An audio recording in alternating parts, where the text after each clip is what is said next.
질의 순서입니다. 질의는 인사청문회법 제7조 사항에 따라 1문 1답 방식으로 하고 질의 시간은 처음 주 질의는 7분으로 하고 이후 질의는 5분으로 이렇게 하겠습니다. 먼저 정해진 질의 순서에 따라서 박정 의원님 질의해 주시기 바랍니다.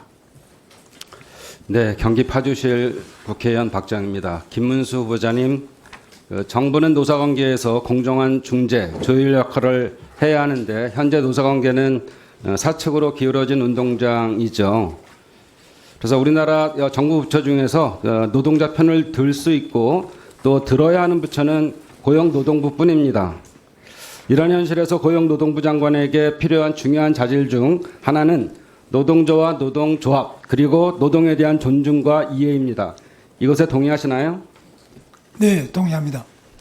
그런데 후보자님의 지금까지 행적을 바탕으로 후보자가 지나친 친기업, 반노동 정서가 강해서 노동부 장관으로 어울리지 않는다는 여론이 우세합니다.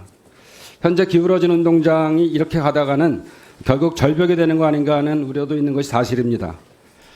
후보자님께서는 아까도 말씀을 하셨지만 과거 누구보다 더 노동운동에 헌신하셨고 그런 이력으로 국회의원이던 시절에는 누구보다 더 노동자 편에서 함께 싸우셨던 것으로 알고 있습니다.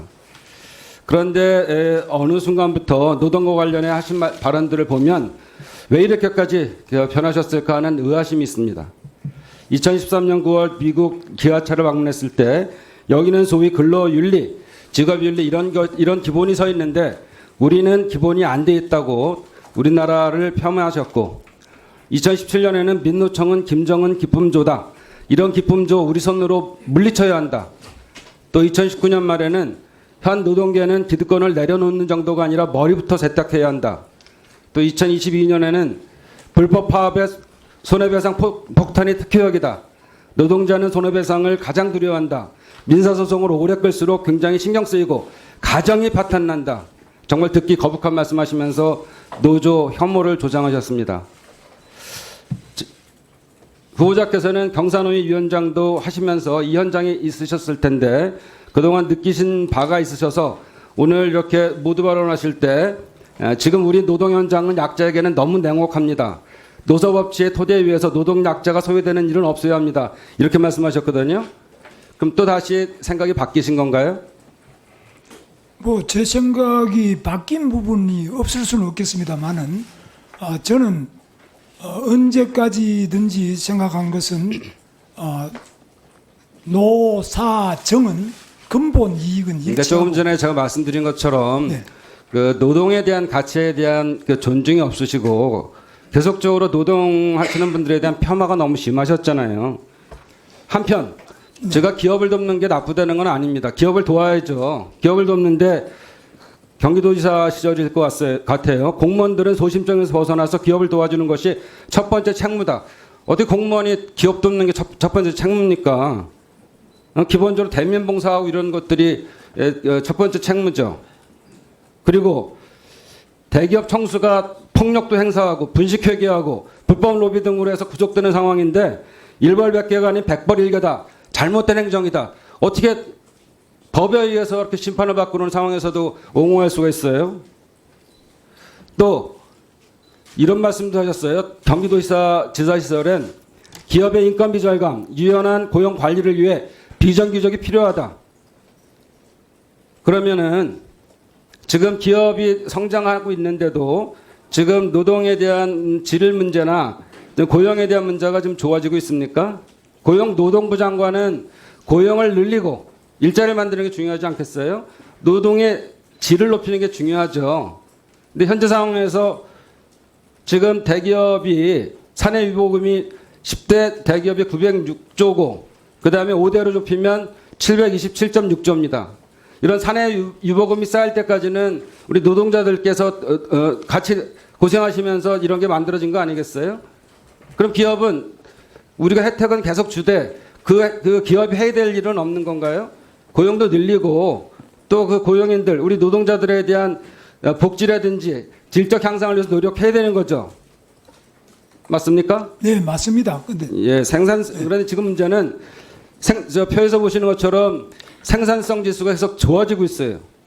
그런데 문제는 이것에 따라서 일자리가 많아지고 임금이 높아지느냐, 노동 환경이 좋아지느냐, 그렇지 않습니다. 여기 보시면 모든 분야에서 이렇게 계속적으로 생산성은 높아지고 있지만 실질 임금은 감소하고 있어요. 이게 정상인가요? 이거는 뭐 조금 더 자세히 봐야 되겠습니다. 제가 아니, 뭘 봐요. 예. 노동부 장관 후보로 오셨으면 이런 거 파악하고 오셔야지. 21년부터 계속적으로 좀 실질적 임금이 감소하고 있잖아요. 실질 임금이 감소한다는 말씀을 통계가 제가 있다. 통계가.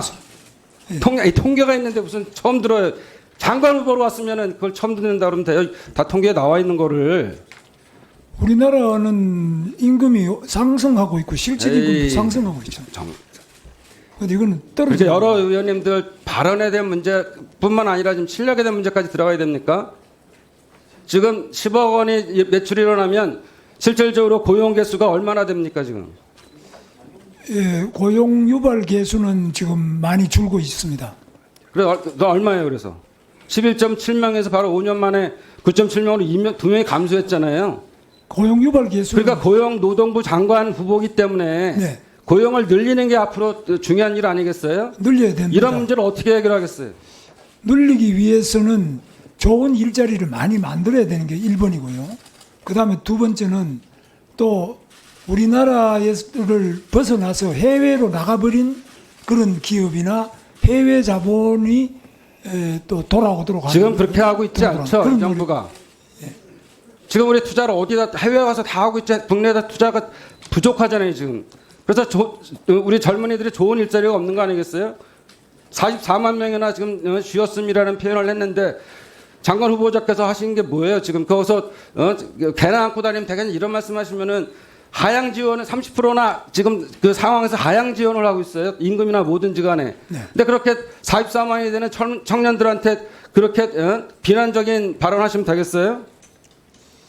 그래서 제가 챗 GPT를 봤더니 챗 GPT 그러니까 저희 생각뿐만 아니라 챗 GPT에 대한 생각 물어봤더니 정말 후보가 갈등과 대립을 만들고 양극화된 사회를 만들고 정치적 혼란과 논쟁을 만들고 읽어주시면 정말 네, 정리하시죠. 네.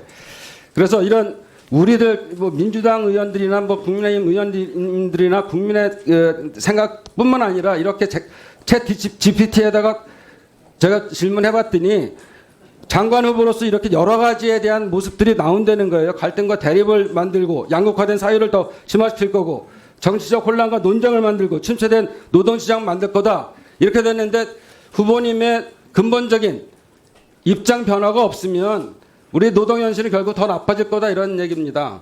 그래서 아까도 이렇게 모두 발언해서 이렇게 하셨는데 과거에 노동운동 하셨을 때 또 뉴라이트처럼 활동을 하셨을 때랑 달리 혹시 노동부 장관이 되신다면 고용을 늘리고 노동의 질을 높이고 이런 일을 하셔야 된다고 생각하는데 말씀을 해보세요.